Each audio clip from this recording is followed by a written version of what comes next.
Pare de brigar com a sua TPM.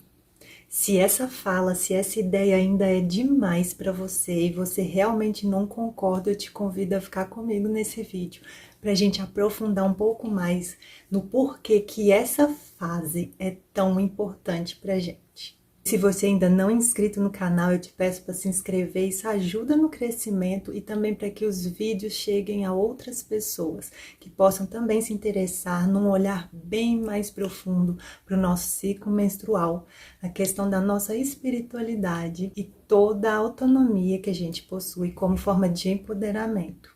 Bom, acho que nada melhor do que a gente começar desmistificando essa fase que ela é tão subjugada por todo mundo, desde que a gente começa, a se entender como cíclica, como um ser menstruante.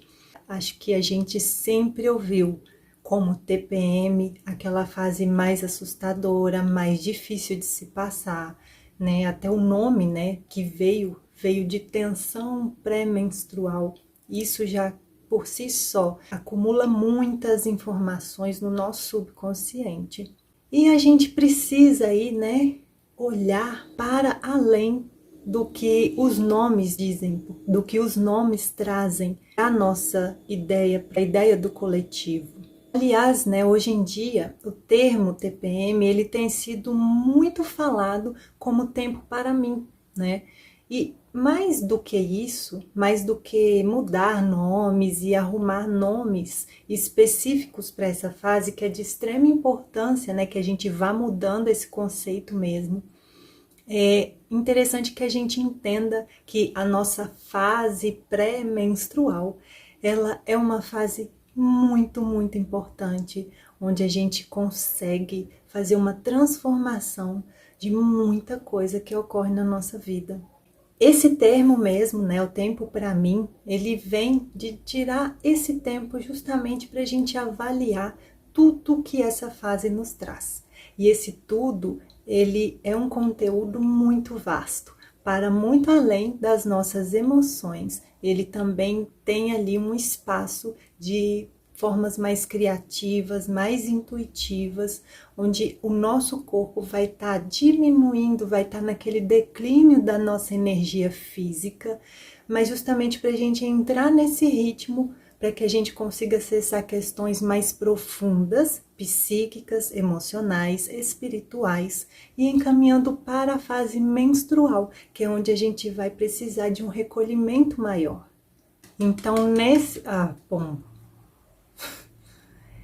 Então, nesse sentido, com essa visão, a gente começa a entender que precisamos acessar outros tipos de força, outro tipo de sabedoria própria do nosso ciclo, da nossa natureza biológica, nossa natureza emocional, espiritual.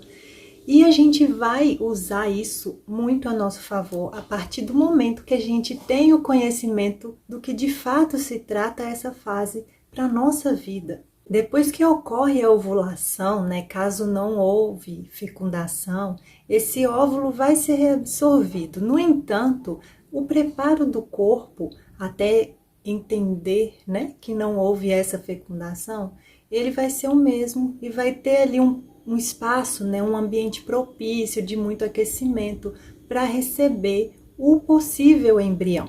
E aí, quando não há essa fecundação, isso vai ser liberado no momento da menstruação.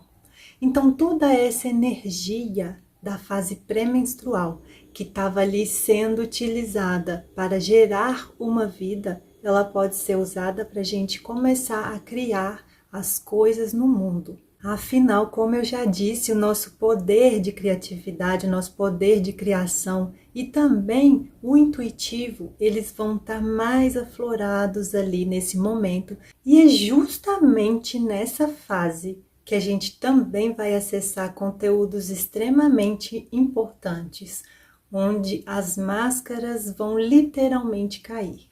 Então, tudo vai vir à tona e não adianta brigar com isso. É o momento mais propício para a gente começar aí a avaliar, toda a nossa colheita de vários âmbitos das nossas vidas, das nossas relações, como tem sido tudo.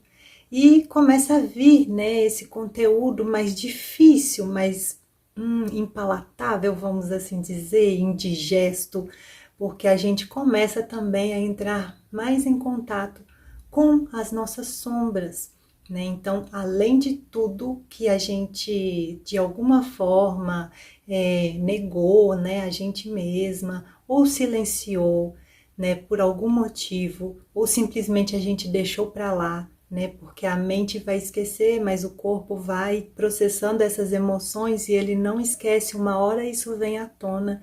Tudo isso vai surgir para que a gente possa avaliar, transformar, né, a partir do momento que a gente olha, entende o que ainda precisa ser resolvido. E aí, né, ao mesmo tempo que é uma fase tão especial, ela acaba se tornando ali, cheio de crítica, aquelas dores, né, nossas, que a gente vai trazendo em algumas partes do corpo, as dores emocionais, a gente começa a ficar extremamente irritada, né, porque a gente vai acessando coisas, conteúdos, que de alguma forma, infelizmente, a gente ainda não conseguiu processar. E que muitas das vezes a gente acaba não tendo mais tempo para voltar, né, e fazer diferente, porque as coisas já se passaram. E aí isso gera mais transtornos assim, né, para nós. Então a gente vai precisar entrar em contato com isso, porque senão isso vai ser acumulado para o próximo ciclo. Além do que todas as dores que a gente pode vivenciar nesta fase e na fase menstrual, elas vêm decorrentes principalmente dessas questões emocionais não solucionadas. A real, gente, é que a gente nunca deve silenciar as nossas angústias, as nossas necessidades, mas também a gente sabe que de alguma forma ou de outra a gente acaba fazendo isso com a gente mesmo. Infelizmente, não é todas as vezes que a gente vai conseguir processar. Só que, quando elas vêm à tona, a primeira coisa que a gente precisa fazer é acolher. E acolher não é não se sentir irritada, não é não se sentir com raiva, sabe? Acolher é ver como as coisas de fato são, como as coisas estão se apresentando pra gente. De alguma maneira ou outra, a gente vai precisar lidar com isso. E aí, além de todo esse conteúdo mal processado, né, interno, a gente começa também a ter que lidar com as demandas externas. E muitas vezes essas demandas, que é bastante diferente, né, varia de menstruante para menstruante, elas ampliam ainda mais todo o contexto que essa fase traz. Eu não preciso dizer o quão difícil é lidar com tudo isso, especialmente quando o nosso ventre está ali, né, preparando para liberar e deixar, e está ali segurando ali nos últimos momentos para que depois todo o material e todo o conteúdo emocional vá junto pela menstruação. E é nesse momento mais crítico que a gente precisa daquele carinho, daquele aconchego, porque a coisa tá tão difícil, mas tão difícil, com tantas dores. E o que acontece? Ali a gente vai começar, mesmo que sem querer, mesmo de forma inconsciente, a derramar esse conteúdo, a soltar. Muitas vezes até de uma maneira mais agressiva, mais estourada, né? Vamos assim dizer. E além de tudo isso, tem o julgamento por parte das pessoas que estão ao nosso redor. Nesse sentido, a gente precisa contar com o apoio de quem nos rodeia. Mas antes de tudo isso, nós precisamos nos conhecer profundamente. A gente precisa estar atento ao momento que vai chegar essa fase, ao momento que estamos passando. A gente precisa entender, né, em que fase estamos, até mesmo para que a gente consiga planejar da melhor maneira possível, organizar todas as nossas tarefas e o que a gente precisa fazer. A comunicação, ela também entra de forma muito importante neste momento. As pessoas ao nosso redor, elas precisam também estar cientes disso, porque é um momento que você vai estar precisando desse apoio e que você não deve, de forma alguma, silenciar. Claro que às vezes tem sintomas que são extremamente dolorosos e difíceis de lidar. Só que a gente precisa lembrar que quanto mais o sintoma grita, quanto mais forte ele está se manifestando, é porque é sinal que essa dor está extremamente profunda, precisando ser vista de alguma maneira. Então não hesite de forma nenhuma em buscar um apoio, em buscar um auxílio de algum profissional. Principalmente se tratando de dores tão profundas e conteúdos emocionais que a gente acessa nesse período. Porque isso vai se acumulando, né? Como eu falei. E de alguma forma isso pode ser somatizado no nosso corpo físico, gerando muitas dores e doenças que podem aí atingir níveis gravíssimos. A ideia aqui não é de forma alguma romantizar tudo que esse período traz, né, de uma forma tão desafiadora para a gente. Mas não dá mais para a gente não acessar a importância que ele tem e a gente começar a partir de nós mesmas a tentar transformar tudo isso. E a partir desse conhecimento, dessa visão, a gente pode claramente buscar formas, né, de acordo com as nossas necessidades, com o jeito e as possibilidades de cada um, né, para vivenciar a fase pré-menstrual da maneira como ela precisa ser vivenciada. Uma forma bem democrática são os chás de ervas, né, gente? Quem gosta aí de um chazinho tem efeitos terapêuticos já muito bem comprovados, né?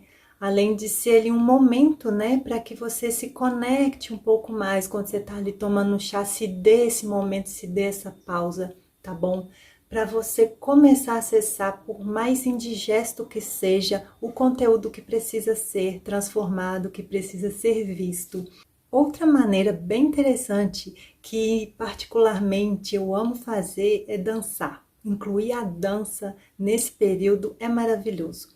Quando a gente se conecta, né, com o nosso corpo, com os movimentos dele, isso ajuda muito a liberar, a soltar de fato aquilo que está sendo ali, né, reprimido durante algum tempo, né, o movimento por si só do corpo ajuda muito nesse processo, sem contar todos os amplos benefícios que a dança traz. E eu não vou entrar aqui nessa questão, mas eu te convido fortemente a experimentar, porque a gente vai também começar a liberar, né, o nosso lado mais selvagem, dessa mulher selvagem mesmo, que ela tá ali conectada com seus movimentos, com seu corpo, com seus fluidos e principalmente com seu conteúdo emocional, tanto os chamados positivos quanto os chamados negativos, né? Que todos ali têm a sua importância de maneira igual. E aí vocês podem comprovar isso, né? Sentir na pele também como que se dá essa liberação, não de forma racional, mas isso vocês vão sentir. Então eu convido fortemente a essa prática da dança neste momento.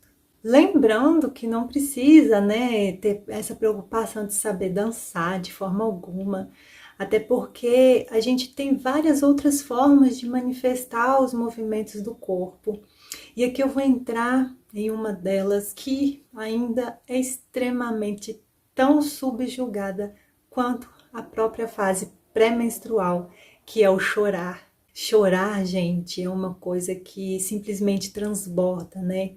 E eu tenho visto e atendido algumas mulheres que estão tendo muita dificuldade de liberar suas emoções. Que elas vêm aí de anos a fio, sendo muito produtiva, então com, né, aquele princípio masculino ali muito ativo. E infelizmente essas travas vão acontecer, porque é como se não houvesse tempo para chorar, né? A gente precisa cuidar dos filhos, cuidar das metas, né? Cuidar dos nossos projetos, dos nossos trabalhos. Mas a gente precisa aí começar por nós mesmas, né?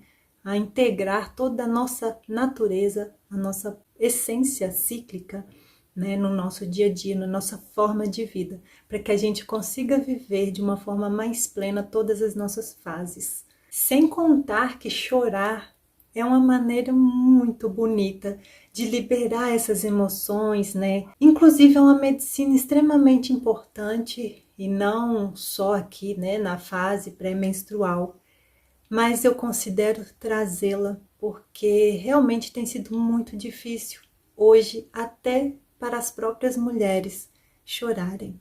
Claro que dentre, né, as recomendações, eu não poderia deixar de mencionar o nosso desacelerar.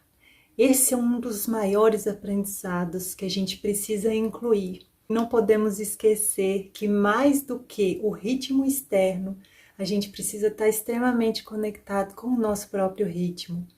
Então, dentro das nossas necessidades e possibilidades, a gente comece aí a conectar, né, cada vez mais de que forma a gente pode desacelerar, de que forma a gente vai poder, né, se dar esse descanso tão necessário, essa diminuição, essa redução das nossas atividades, né, do nosso potencial para fora, porque a gente vai conseguir, inclusive, conectar com as nossas próprias formas de vivenciar esse período que agora a gente já sabe que é de extrema importância para nós. Até mesmo para nossa autossustentabilidade, né? Porque a gente vai começar, né, dar início a um novo ciclo, mas que sejam resolvidas as coisas que ficaram aí em pendência. E antes de terminar o vídeo, eu quero deixar uma mensagem muito importante. Eu acho que das mais importantes, inclusive, que é independente do que seja falado para você, de como as pessoas no entorno tratam esse período e todas as emoções e todas as suas reações que vêm ali à tona, independente de qualquer comportamento que de alguma forma você entrou em contato com ele nessa fase pré-menstrual, cuide de você, conecte-se com você, com os seus sentimentos e as suas próprias necessidades. Infelizmente, não é todo mundo que tem essa consciência, mas nesse momento a gente precisa, antes de tudo, estar conectado com a nossa própria ciclicidade, com o que a gente precisa para que a gente comece, né, continue, na verdade, o processo de cura de nós mesmos e cada vez mais aumentando essa conexão com todas as nossas fases que são de extrema importância e todas elas devem e merecem ser vivenciadas. Lembrando que cada menstruante, cada ser cíclico vai ter a sua própria experiência, então não hesite de forma alguma em aprofundar nesse seu autoconhecimento, né, nos seus próprios processos, para que você possa cada vez mais comunicar às pessoas, né, que estão ao seu redor, o que for necessário, mas principalmente se expressar da maneira que você precisa. Eu sei que tem muitos e muitos julgamentos por parte de todo tipo de pessoa, seja da nossa família, seja na empresa, seja os nossos próprios amigos, o nosso próprio parceiro. E não é à toa que eu estou deixando aqui esse recado de uma maneira bem peculiar. Mas não abra mão do que você precisa sentir, do que você precisa acessar, porque é aí que se encontra a nossa potência interior, a nossa força e a nossa sabedoria de uma forma bem mais plena, bem mais integrada. Eu espero que você tenha cada vez mais profundidade de conexão com essa fase maravilhosa do nosso ciclo. E claro, conte comigo. Vou deixar aqui na descrição o link, né, das minhas redes sociais, os meus contatos. E até o próximo vídeo.